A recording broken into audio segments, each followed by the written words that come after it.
Jesus is the totality of divinity.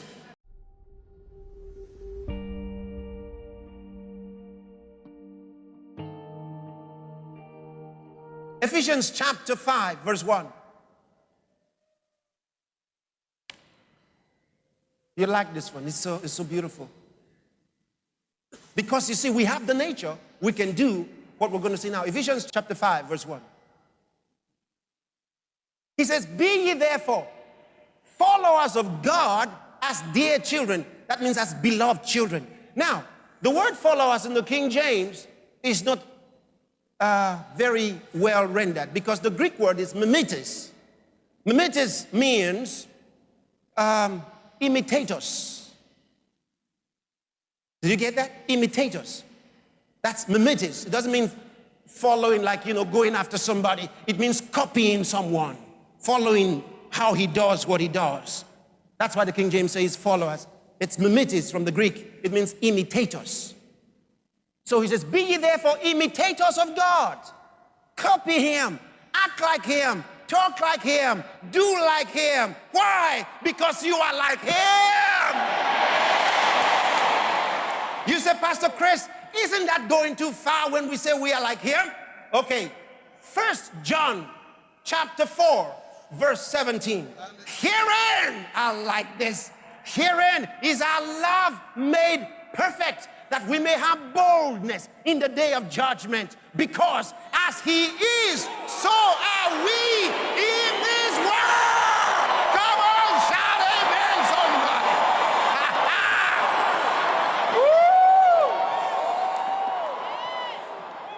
Can you see why we rejoice when we come to church? Some people don't understand it. Why are we so joyful? Why are we so full of life? Now you can understand why. He says, herein is our love made perfect, that we may have boldness in the day of judgment. Every time you talk about the day of judgment, some people are afraid and some people are happy. Those who are afraid are those who are out of the way. They don't know what to do. They don't know whether they have a good relationship with God. They're thinking about all the wrong things they've ever done. But he says that we may have boldness in the day of judgment. We have boldness. Hallelujah. Why? He says, because as he is, so are we. Notice he didn't say, so shall we be when we get to heaven. Where? In this world. In this world. Yes. We are full of love. We are full of compassion. That's the way we are.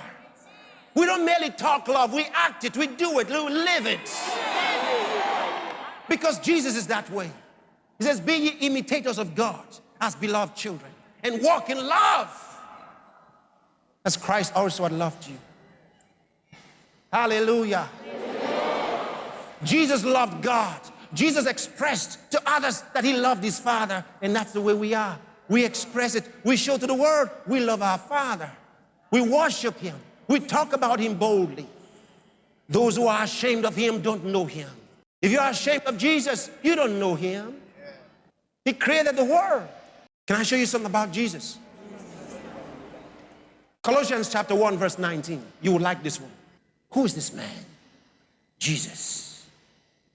For it pleased the Father that in him, Jesus, in him should all fullness dwell.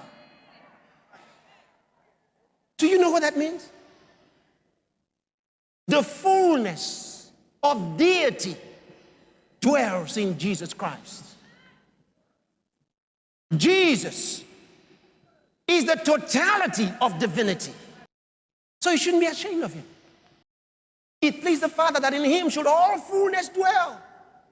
The fullness of the Godhead lives in Jesus. Colossians chapter 2. Start from verse 9. Look at it. For in him dwelleth, not visiteth, dwelleth all the fullness of the Godhead bodily. In other words, if you want to see God in a body, you turn to Jesus. For in him dwelleth all the fullness of the Godhead bodily. in Jesus Christ. We're talking, who's Jesus? Hallelujah. Praise the Lord. He was not a religious leader. He didn't come to start a religion. Let's see where Jesus came from. St. John's Gospel, chapter 1. From verse 1. Let's see something. You'd like this. St. John, chapter 1. From verse 1. In the beginning was the Word. The Word. It's Logos. The Logos of God. The Word. In the beginning was the Word. And the Word was with God. And the Word was God. Let's see. Go to verse 2. The same was in the beginning with God. Verse 3. All things were made by Him. Stop. He's talking about the Word. I thought he should say all things were made by it. But he said Him. He gives personality to the Word. Let's go on. All things were made by Him. And without Him was not anything made that was made. Verse 4. In Him was life. And the life was the light of men. Oh, hallelujah. Verse 5. And the light shined in darkness, and the darkness comprehended it not. Verse 6. He says, there was a man sent from God whose name was John. Verse 7. The same came for a witness, to bear witness of the light, that all men through him might believe. Verse 8. He was not that light. John was not that light, but was sent to bear witness of that light. Verse 9. That was the true light. Yeah. That was the true light which lighteth every man that cometh into the world. Verse 10. He was in the world, and the world was made by Him, and the world knew Him not. Stop. Stop. Stop. Don't let that happen to you. It already happened to some folk. Jesus was in the world. Let's put it this way. He has not mentioned who He is yet. He says the Word of God. He says He was in the world, and the world was made by Him, and the world knew Him not. Verse 11. He came unto His own, and His own received Him not. Verse 12. But as many as received Him, to them gave He power to become the sons of God, even to them that believe on His name. Oh, glory to God! Did you notice? He didn't say they tried to become. He gave them power to become. Power to become. Verse 13. Watch this now. Which were born not of blood, nor of the will of the flesh, nor of the will of man, but of God. Aye. This verse 13, I wish I could stay with you for a whole month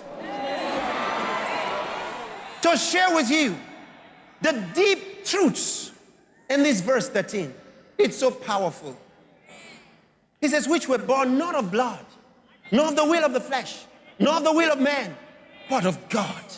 Go to verse 14. And the Word was made flesh and dwelt among us, and we beheld His glory, the glory as of the only begotten of the Father, full of grace and truth.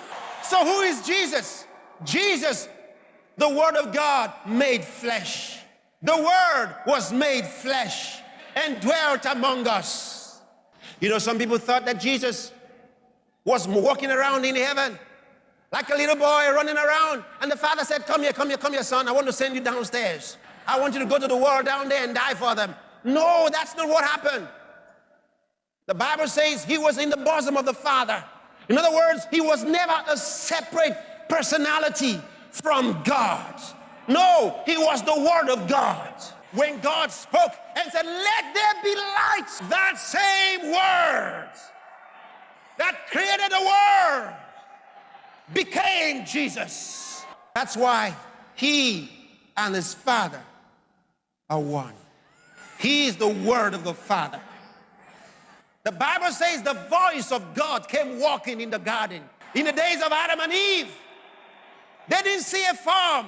They only heard a voice. That same voice said, Adam, where art thou? What is voice but words? That voice became flesh. He says, and we beheld his glory. Glory as of the only begotten of the Father, full of grace and truth. And that's why the Bible says being born again. He's talking about us now. Being born again, not of corruptible seed, but of incorruptible, by the word of God, which liveth and abideth forever. If you are born again, you are born of the incorruptible word of God, the incorruptible seed.